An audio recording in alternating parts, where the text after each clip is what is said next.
Bonjour et bienvenue sur la chaîne de l'Office de tourisme du Gâtinais Sud. Aujourd'hui, nous partons à Loris.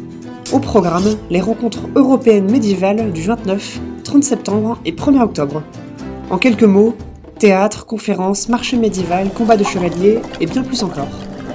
Nous avons le plaisir de rencontrer Nadia Damé, présidente de l'association, qui nous présente ces 3 jours.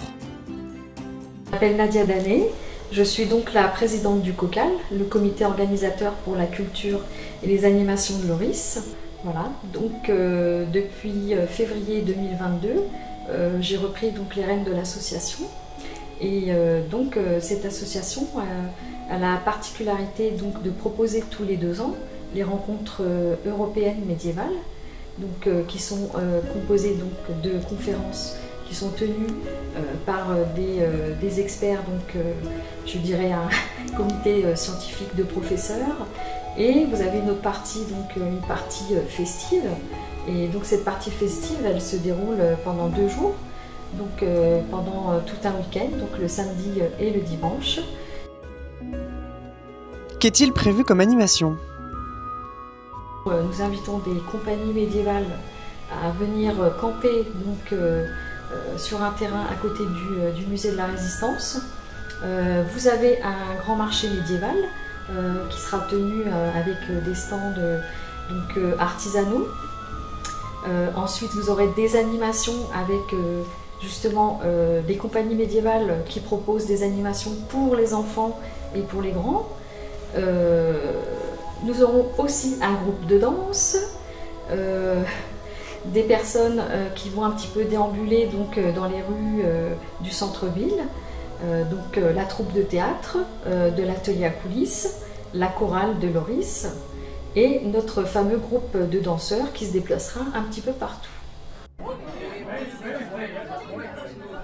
Quel est le lien de Loris avec l'histoire médiévale ? Alors, Loris, comme beaucoup de villes françaises, a de fait un lien avec la période médiévale. Donc la particularité de Loris est qu'elle est la première ville de France à avoir acquis sa liberté. Donc promulguée par une charte signée par Louis VI le Gros, roi de la dynastie des Capétiens. Blanche de Castille, qui était régente donc, du royaume de France à cette époque, et surtout la mère de Saint-Louis, donc nouveau roi de France Louis IX. Le 30 octobre 1942, 13 ans après le traité de Meaux, le comte de Toulouse Raymond VII signe une paix définitive avec le roi Louis IX à Loris. Donc ce traité permet de réunir pour de bon la France autour des Capétiens qui étaient jusque-là divisés par les guerres. Alors, est-ce qu'il va y avoir des nouveautés par rapport à l'édition précédente ? Alors il va y avoir des nouveautés, comme par exemple nous avons invité donc, les communes du canton à participer donc, aux rencontres médiévales, donc, en faisant donc, la promotion de leur patrimoine. Donc nous leur avons proposé de tenir un stand et de fabriquer donc, des blasons, d'où nos ateliers où on prépare tout ça, et de mettre en avant en fait, leur patrimoine, parce que souvent les petites communes, les personnes ne savent pas que sur les petites communes, il y a des richesses historiques, comme de vieilles églises, des lavoirs, des fresques. Et du coup, c'était l'occasion de les inviter et qu'ils puissent voilà, mettre en avant leur patrimoine. Est-ce que vous auriez un mot pour la fin ? Oui, alors nous vous attendons tous très nombreux donc, pour ce week-end festif.